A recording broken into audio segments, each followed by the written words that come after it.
But suppose they should wrap us round. But they won't wrap us round. But we shall be stifled.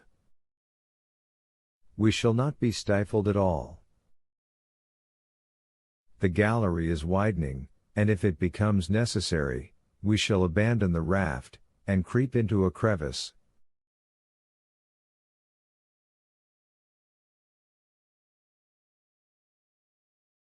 But the water, the rising water?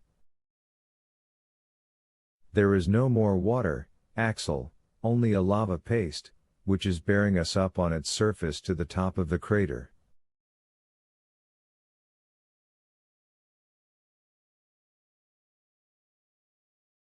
The liquid column had indeed disappeared, to give place to dense and still boiling eruptive matter of all kinds.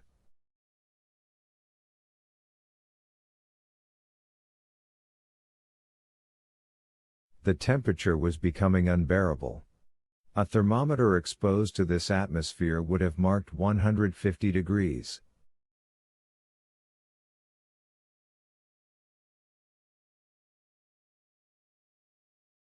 The perspiration streamed from my body. But for the rapidity of our ascent we should have been suffocated. But the professor gave up his idea of abandoning the raft, and it was well he did.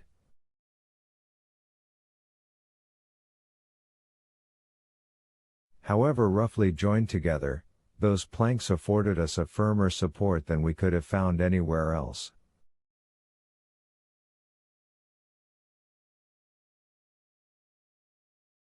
About 8 in the morning a new incident occurred. The upward movement ceased. The raft lay motionless. "What is this?" I asked, shaken by this sudden stoppage as if by a shock.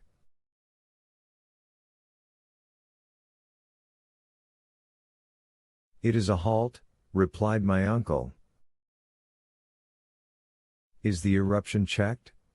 I asked. "I hope not." I rose, and tried to look around me. Perhaps the raft itself, stopped in its course by a projection, was staying the volcanic torrent.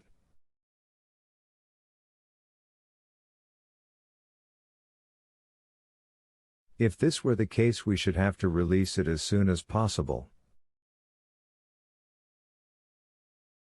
But it was not so. The blast of ashes, scoryx, and rubbish had ceased to rise. "Has the eruption stopped?" I cried. "Ah!" said my uncle between his clenched teeth, "you are afraid.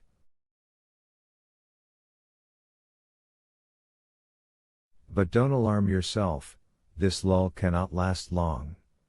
It has lasted now 5 minutes, and in a short time we shall resume our journey to the mouth of the crater."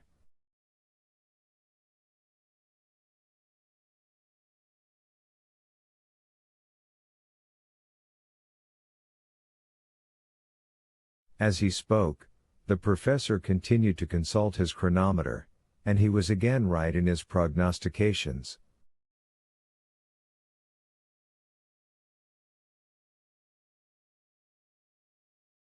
The raft was soon hurried and driven forward with a rapid but irregular movement, which lasted about 10 minutes, and then stopped again.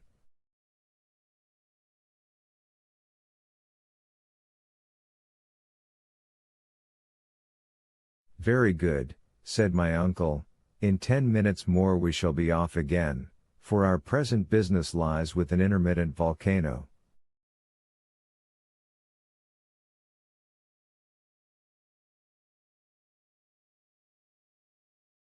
It gives us time now and then to take breath. This was perfectly true. When the 10 minutes were over we started off again with renewed and increased speed. We were obliged to lay fast hold of the planks of the raft, not to be thrown off.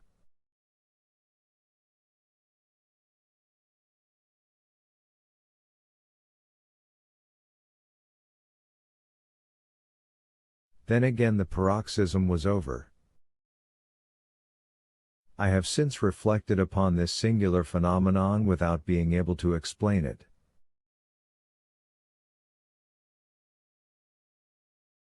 At any rate, it was clear that we were not in the main shaft of the volcano, but in a lateral gallery where there were felt recurrent tunes of reaction.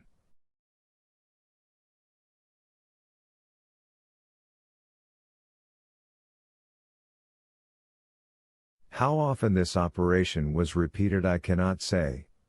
All I know is, that at each fresh impulse we were hurled forward with a greatly increased force, and we seemed as if we were mere projectiles.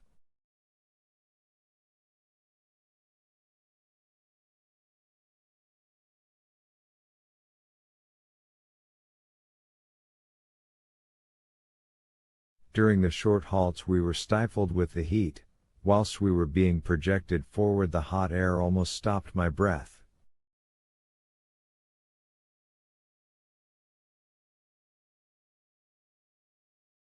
I thought for a moment how delightful it would be to find myself carried suddenly into the Arctic regions, with a cold 30 degrees below the freezing point.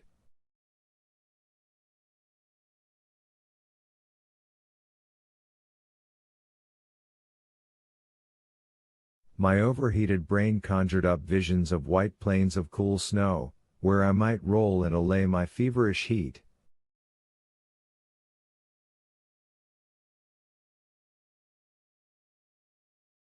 Little by little my brain, weakened by so many constantly repeated shocks, seemed to be giving way altogether.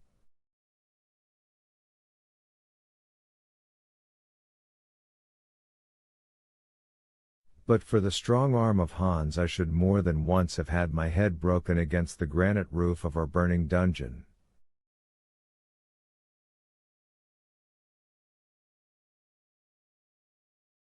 I have therefore no exact recollection of what took place during the following hours.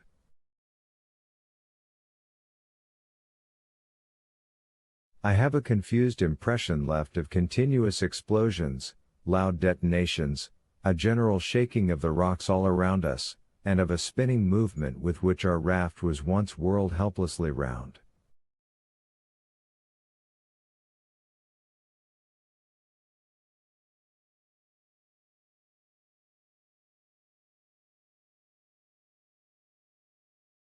It rocked upon the lava torrent, amidst a dense fall of ashes. Snorting flames darted their fiery tongues at us. There were wild, fierce puffs of stormy wind from below, resembling the blasts of vast iron furnaces blowing all at one time, and I caught a glimpse of the figure of Hans lighted up by the fire, and all the feeling I had left was just what I imagined must be the feeling of an unhappy criminal doomed to be blown away alive from the mouth of a cannon, just before the trigger is pulled, and the flying limbs and rags of flesh and skin fill the quivering air and spatter the blood-stained ground.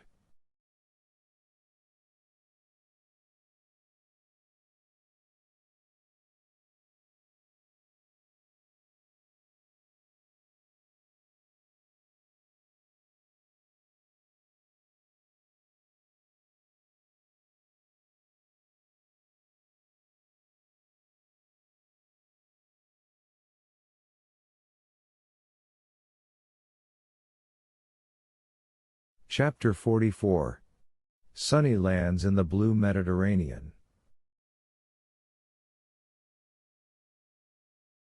When I opened my eyes again, I felt myself grasped by the belt with the strong hand of our guide.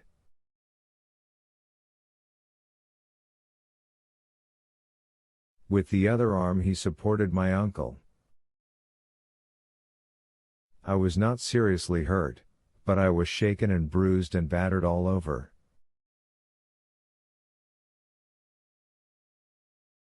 I found myself lying on the sloping side of a mountain only 2 yards from a gaping gulf, which would have swallowed me up had I leaned at all that way.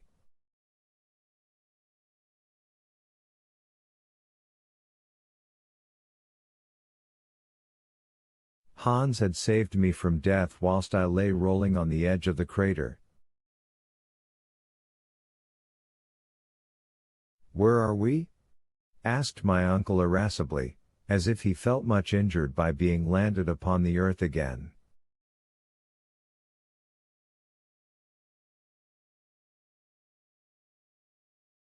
The hunter shook his head in token of complete ignorance. "Is it Iceland?" I asked.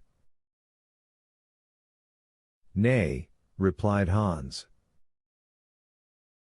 "What? Not Iceland?"